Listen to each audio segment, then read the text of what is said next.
Newcomer discovers real purpose changes everything. The sleek black Mercedes pulled up to the curb, its polished exterior reflecting the faded storefronts of Millfield's Main Street. For a moment, Eliza Harrington remained in the driver's seat, knuckles white against the leather steering wheel. Through the windshield, she studied the dilapidated building with its weathered sign, Millfield Community Center. This wasn't how things were supposed to go. Is this really worth throwing away everything you've built? The memory of her father's voice echoed in her mind as she finally stepped out of the car, smoothing her tailored blazer. Eliza checked her watch, a graduation gift from her parents when she'd finished top of her class at Harvard Business School. She was exactly 10 minutes early for her appointment, just as she'd planned. Punctuality was non-negotiable. Efficiency was everything. At 34, she had already reached executive level at one of Boston's most prestigious consulting firms.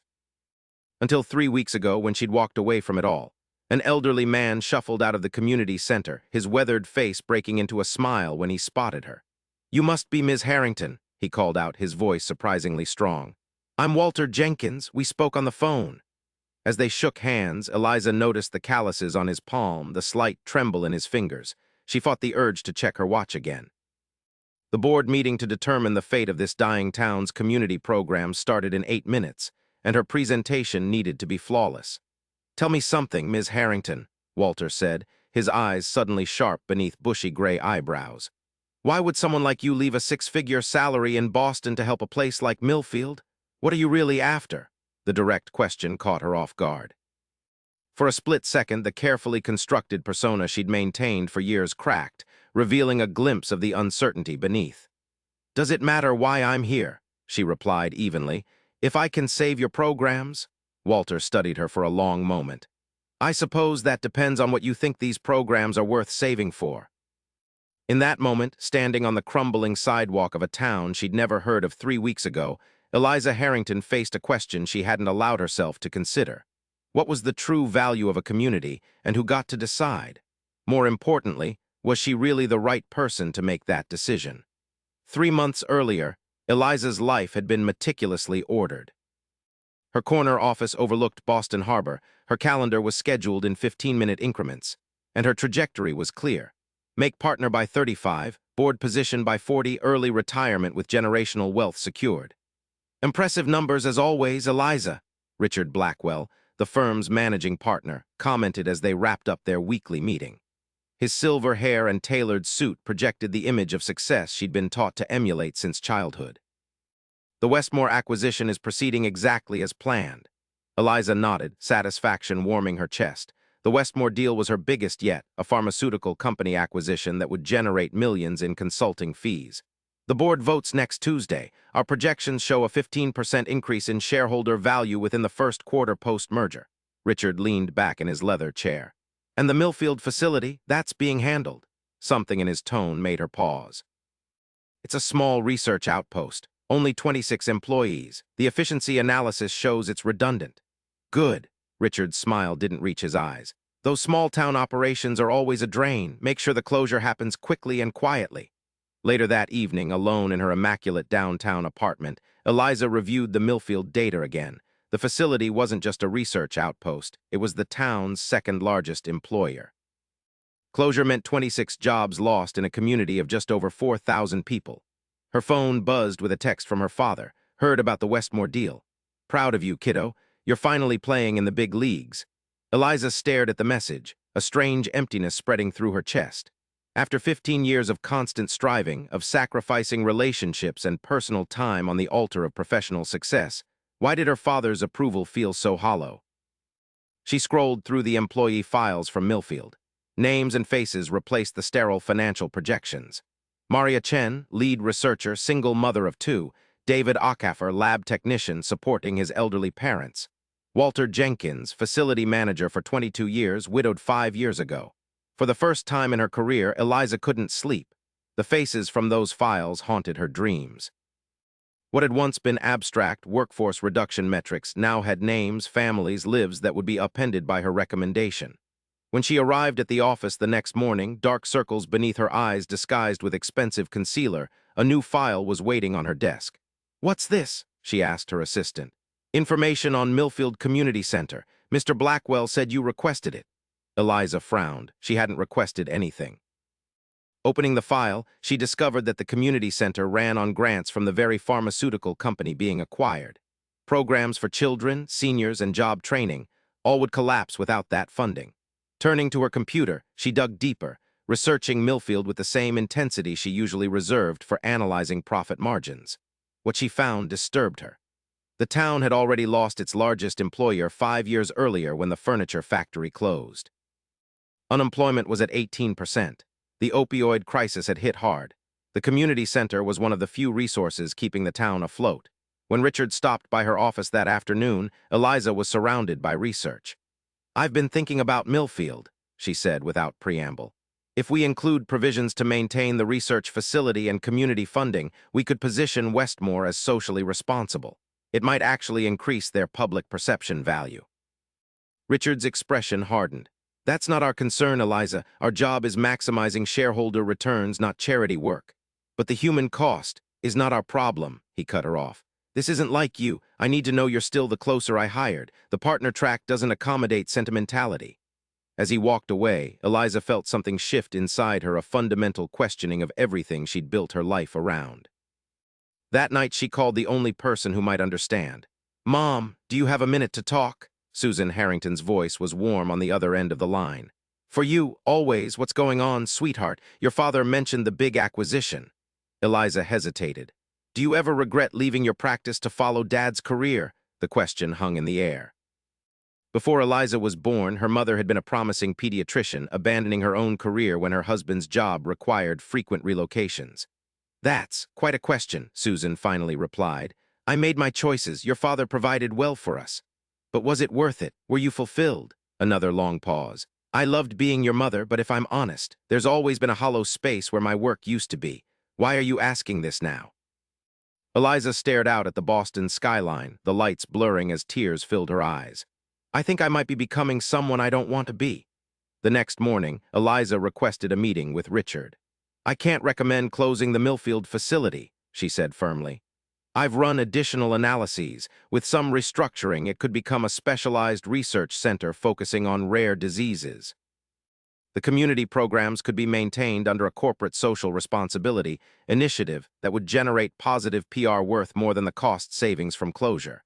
Richard's face flushed with anger. "This isn't a negotiation, Eliza. The decision has been made. Either prepare the closure documentation or I'll find someone who will." The ultimatum hung between them. 15 years of sacrifice and ambition collided with this unexpected moral awakening. "Then I guess you'll need to find someone else," Eliza said quietly, surprised at the steadiness in her voice. 2 weeks later, after the most difficult conversation of her life with her father, "You're throwing away everything we've worked for?" Eliza found herself driving to Millfield. She had no plan beyond a vague notion that she needed to see this place to understand what had compelled her to upend her entire life. The reality of Millfield was both worse and better than she'd imagined. The economic depression was evident in the empty storefronts and rundown houses, but there was also unexpected beauty in the historic buildings, the surrounding Appalachian foothills, and most surprisingly in the resilience of its people. At the local diner, she overheard a group of women discussing the community center's precarious future. "Without those after-school programs, I don't know how I'll keep my job," a young mother said, worry etched on her face. "Childcare costs more than I make." "And what about Marta's English classes?" another woman added. "She's so close to getting her certification." Eliza sipped her coffee, listening intently. These weren't just statistics on a spreadsheet anymore. These were real lives hanging in the balance. On impulse, she introduced herself, carefully omitting her connection to Westmore. "I have some experience with nonprofit management and grant writing," she said. "Maybe I could help." The women exchanged skeptical glances.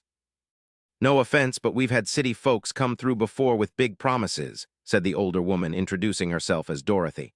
"They take pictures for their charity newsletters, then disappear." "I'm not looking for a photo op," Eliza replied. "I'm looking for—" She paused, realizing she didn't know how to finish that sentence.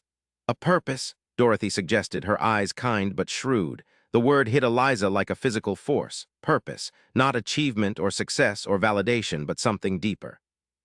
"Yes," she admitted. "I think that's exactly what I'm looking for." Now, standing outside the community center with Walter Jenkins, Eliza faced her first real test. The board meeting would determine whether funding could be found to continue the center's programs until a more permanent solution emerged. "These people have been disappointed before," Walter said as they walked inside. They don't need another outsider making promises they can't keep. The community room was already filled with people. Eliza recognized some faces from her research. Maria Chen from the research facility sat near the front, while David Acaffer stood against the wall. Others were strangers, their expressions a mixture of hope and resignation. Dorothy from the diner gave her a small nod of encouragement. As the board chairperson called the meeting to order, Eliza stepped forward, her usual confidence wavering. This wasn't like presenting quarterly projections to shareholders. These were people fighting for their community's survival. "My name is Eliza Harrington," she began, her voice initially formal. "Until recently, I was a senior consultant at Blackwell Partners in Boston." She paused, looking around the room at the faces watching her with varying degrees of skepticism. "I was assigned to analyze the Westmore Pharmaceuticals acquisition," she continued, watching recognition dawn on several faces, "including the recommendation to close the research facility here and end funding for community programs." A murmur rippled through the room. Walter's expression hardened. "You're the one who decided to shut us down." Maria Chen stood, her voice tight with anger. "And now you're here to what, ease your conscience?" Eliza felt the room turn hostile. This wasn't going according to plan. "I refused to submit that recommendation," she said quietly. "I left my job over it." Silence fell. Maria remained standing, disbelief evident on her face. "Why would you do that?" she finally asked.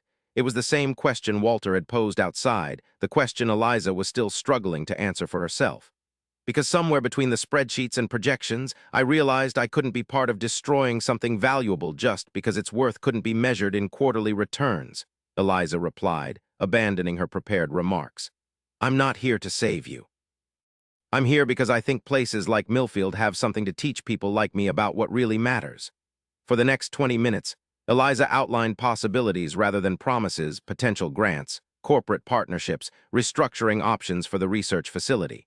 She spoke with the precision and clarity of her training, but without the detached coldness that had previously defined her professional persona.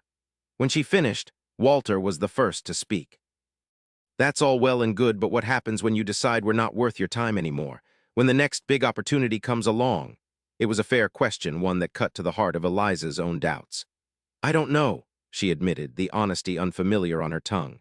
"I can't promise I'll stay forever, but I can promise that while I'm here, I'll give everything I have to help, not because I'm certain of success, but because I believe the effort itself has value."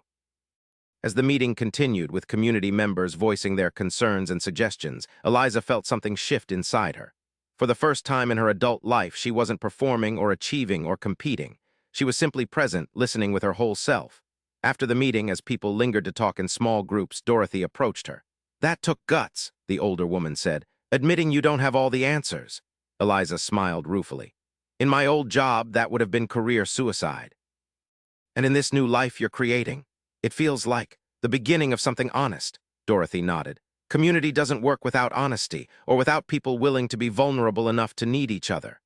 As Eliza drove back to the small apartment she'd rented on the edge of town, those words echoed in her mind. Vulnerability had always been the enemy in the world she came from. Needing others was a weakness to be hidden, not a strength to be embraced. Yet here she was, starting over in a strange town, with nothing to offer but skills designed for a different purpose and a growing certainty that she had as much to learn as to give. The weeks that followed tested Eliza's resolve in ways she hadn't anticipated. The community center's financial situation was dire, with barely 2 months of operating funds remaining. The board had approved her proposal to seek new funding sources, but progress was painfully slow. One afternoon, as she worked in the small office Walter had cleared for her, David Acaffer appeared in her doorway. "People are saying you're just using us," he said without preamble, "that you're gathering information for some exposé or business school case study." Eliza set down her pen. "And what do you think?" David studied her. "I think someone who gave up what you did deserves the benefit of the doubt, but I also think you haven't really let go of who you were. You're still approaching this like a business problem that can be solved with the right strategy." His words stung because they contained truth. Eliza had been applying the same methodical approach that had made her successful in Boston, treating Millfield's problems as puzzles to be solved rather than lived experiences to be shared. "What would you suggest instead?" she asked. "Come to my house for dinner tonight," David replied. "Meet my parents, see how we actually live, not just how we appear in demographic data." That evening in the Acaffor's modest home, Eliza experienced a kind of welcome she'd never known in her achievement-oriented world. David's parents, who had emigrated from Nigeria 30 years earlier, filled their table with homemade dishes and their conversation with stories. "David tells us you left a very important job to help our town," Mrs. Ackaffer said as she served Eliza a second helping of jollof rice. "Why would someone do such a thing?" The question was asked with genuine curiosity rather than suspicion. Surrounded by family photographs and the aroma of spices, Eliza found herself answering with unexpected honesty. "I think I was becoming someone I didn't respect," she said. "Someone who valued spreadsheets over people." Mr. Ackaffer nodded thoughtfully. "In my country, we have a saying, the true measure of a person is not what they accomplish, but what they overcome to accomplish it. Perhaps your greatest accomplishment is not what you achieved in Boston, but what you left behind." As the evening progressed, Eliza learned that Mr. Ackaffer had been a professor of literature in Nigeria before political unrest forced the family to flee. Mrs. Ackaffer had been a nurse. Neither had been able to continue their professions in America, instead working factory jobs to provide opportunities for their children. "Do you regret it?" Eliza asked. "Giving up your careers?" Mrs. Ackaffer exchanged a look with her husband. "There is regret, yes, but there is also pride in having sacrificed for something more important than personal achievement. The community center's adult education program helped us improve our English when we first arrived," Mr. Ackaffer added. "Now my wife volunteers there, teaching health classes. This is how community survives through reciprocity, not charity. Reciprocity." The word stayed with Eliza long after she'd thanked the Okaffors for their hospitality and returned to her apartment. Her approach had been all wrong. She'd been positioning herself as the expert, the savior, when what Millfield needed wasn't salvation from outside, but recognition of the strength already present within. The next morning, she arrived at the community center with a new perspective. Instead of sequestering herself in the office, she spent the day observing programs in action, children in after-school activities, seniors gathering for meals and companionship, adults attending GED classes and job training. In the computer lab, she met Marta, a Salvadoran woman in her 40s working diligently on a typing exercise. "I have been in America 12 years, Marta explained, her English careful but clear. "But only now am I learning to use computer. My children, they help me practice." "What made you decide to take classes now?" Eliza asked. Marta's expression grew determined. "My boss at the hotel, he says I cannot be supervisor without computer skills. I clean rooms for 10 years. I work hard. Now I want more for my family." Eliza thought about the casual way she'd once dismissed unskilled labor in corporate discussions. There was nothing unskilled about Marta's determination or her courage in beginning something new at 47. "Maybe we could practice together sometimes," Eliza offered. "I'm pretty good with Excel if that would be helpful." Marta's smile was radiant. "You would do this? I would like very much." That single conversation led to others. Eliza began spending less time on grant applications and more time with the people those grants would serve. She learned names and stories. She volunteered in the after-school program, discovering that explaining math concepts to third graders was more challenging and more rewarding than preparing executive summaries. Walter observed her transformation with cautious approval. "You're different than when you arrived," he commented one evening as they locked up the center. "Less," he searched for the word. "Rigid," Eliza suggested with a self-deprecating smile. "I was going to say certain, and that's a compliment, believe it or not." Certainty doesn't leave much room for growth. As they walked to the parking lot, Walter revealed more of his own story, how he'd come to Millfield 40 years earlier to work at the furniture factory, how he'd fallen in love with both the town and the woman who would become his wife, how he'd promised her before she died that he would keep fighting for the community they'd built together. "Why does this place matter so much to you?" Eliza asked. "Why not leave when things got difficult?" Walter considered her question seriously. "There's value in rootedness, Eliza, in knowing and being known. The modern world tells us we should always be moving towards something better, but sometimes the real growth happens when you stay put and face the hard things together." The conversation left Eliza questioning her lifelong pattern of achievement-oriented movement, always reaching for the next goal, the next position, the next validation. What would it mean to stay somewhere, to commit to a place, and its people not for what they could offer her, but for what they could become together? Nearly 2 months after her arrival in Millfield, crisis struck. The remaining funds for the community center would be depleted in 2 weeks, and none of the grant applications Eliza had submitted had been approved. The board called an emergency meeting. We may need to begin the process of closing down programs, the chairperson announced gravely. Ms. Harrington, you've worked diligently, but the financial reality is inescapable. Eliza felt the weight of 24 gazes. Maria Chen with her children, David Ockafer and his parents, Marta, who had just passed her typing certification, Dorothy, whose grandchildren attended the after-school program, Walter, who had dared to trust her. In her former life, failure was unacceptable. Perfectionism had been her shield, excellence her identity. Now, facing the community she'd come to care for deeply, Eliza had to acknowledge that her best efforts might not be enough.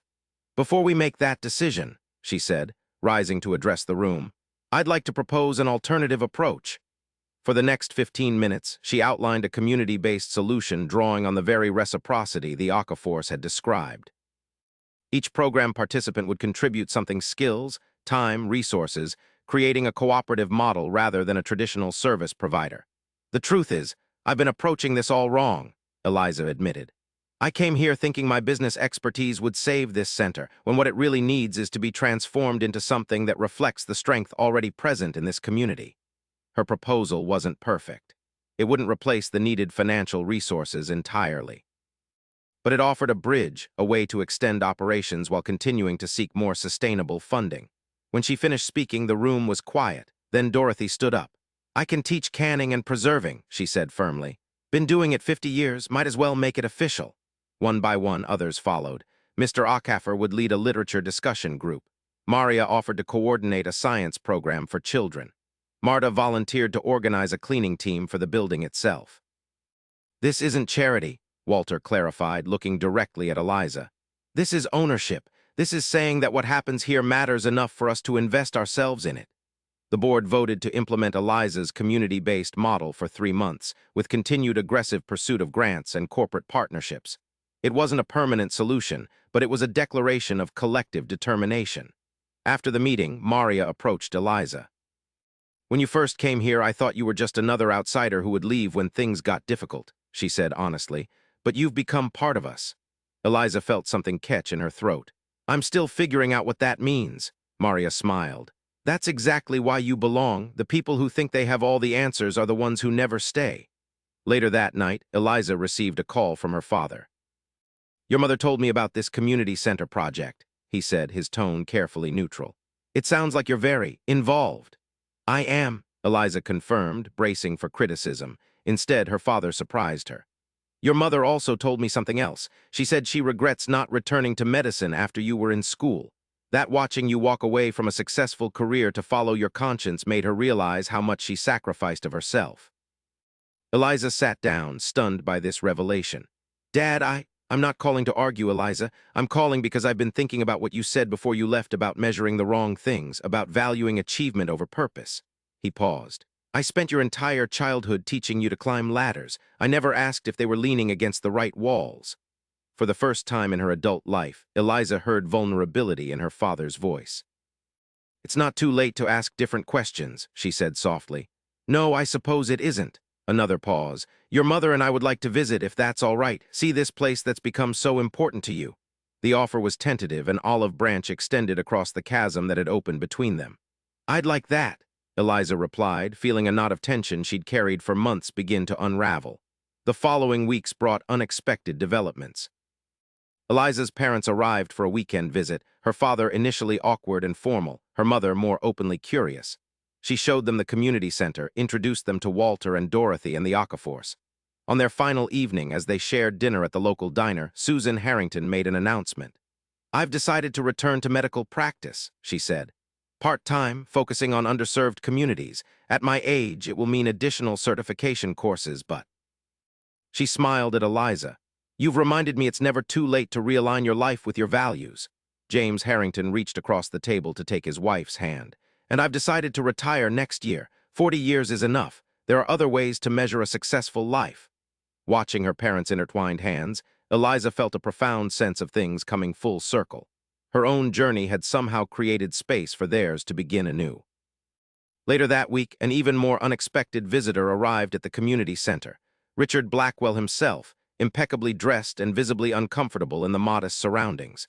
Your father mentioned what you're doing here, he said after Eliza recovered from her shock.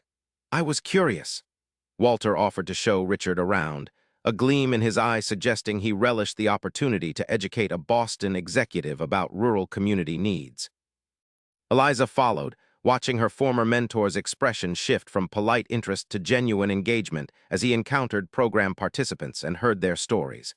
"The pharmaceutical deal closed last month," Richard told her as they stood in the community garden where seniors and children worked together. "Westmore agreed to maintain the research facility here after all. Different leadership saw value in maintaining community goodwill." "That's wonderful news," Eliza said, genuinely pleased for Maria and David and the other employees whose jobs had been saved. Richard studied her. "You don't regret leaving?" The question was personal in a way their relationship had never been. Eliza considered it honestly. "I regret that I couldn't see another way forward at the time," she replied. "But no, I don't regret where I've ended up." Richard nodded slowly. "The firm has been discussing creating a division focused on corporate social responsibility and community impact. It's a growing field. Clients are increasingly concerned about social metrics alongside financial ones." Eliza realized he was offering her a way back, a bridge between her old life and new values. "Are you offering me a job, Richard?" "I'm suggesting a conversation about possibility, about bringing what you've learned here back to a place where it might have broader impact." It was a tempting proposition, a return to status and financial security, but with purpose aligned to her evolving values. Yet something about it felt wrong, like trying to force together puzzle pieces from different sets. "I appreciate the thought," she said carefully, "but I'm not finished learning what this place has to teach me." Richard seemed genuinely puzzled. "You could do more good with the resources of the firm behind you, affect more communities like this one." "Maybe," Eliza acknowledged. "Or maybe the real change happens person by person, relationship by relationship. I'm not sure yet." Before leaving, Richard surprised her by writing a personal check to the community center. "Consider it an investment in whatever you're becoming," he said, "though I still don't entirely understand it." That evening, Eliza sat with Walter on the community center's porch, watching the sunset paint the hills in gold and crimson. "Your old boss offered you a way back to your former life, didn't he?" Walter asked perceptively. Eliza nodded. "A version of it anyway. And you're staying." It wasn't a question, but Eliza answered it anyway. "I'm staying." Walter smiled, the deep lines around his eyes crinkling. "You know, when you first showed up here in your fancy car with your PowerPoint presentations, I gave you 3 weeks before you'd run back to Boston." Eliza laughed. "That was probably generous. I wasn't sure I'd last 3 days." "What changed?" She considered the question, watching the last light fade from the sky. "I think I started measuring success differently. In Boston, it was all about what I could achieve, acquire, accomplish. Here it's about who I can become, who we can become together." Walter nodded slowly. "That's the thing about purpose, Eliza. It's not something you find like a hidden treasure. It's something you build day by day, choice by choice, relationship by relationship." As darkness settled over Millfield, Eliza felt a profound sense of peace, not the momentary satisfaction of achievement, but something deeper and more lasting. For the first time in her life, she wasn't striving toward some distant goal or external validation. She was simply present, connected to this moment, this place, these people. Her phone buzzed with a text from Marta. "I passed my computer certification. You will come to celebration dinner tomorrow." Eliza smiled as she typed her reply. "I wouldn't miss it for anything." This, she realized, was the real discovery. That purpose wasn't found in grand gestures or perfect solutions, but in the commitment to show up, to remain present, to value connection above achievement. The newcomer had indeed discovered her real purpose, and it had changed everything, most of all herself. If you've connected with Eliza's journey of discovering what truly matters, please consider subscribing to our channel. Your support helps us continue creating stories that explore the deeper questions of purpose and community. What measures of success have you reconsidered in your own life? How have your definitions of purpose evolved? Share your thoughts in the comments below. Your story might be exactly what someone else needs to hear today. Remember, true transformation rarely happens in isolation. Like Eliza, sometimes we need a community to help us discover who we're really meant to become. Until next time, this is at Reciprocity, where every ending is just the beginning of a deeper understanding.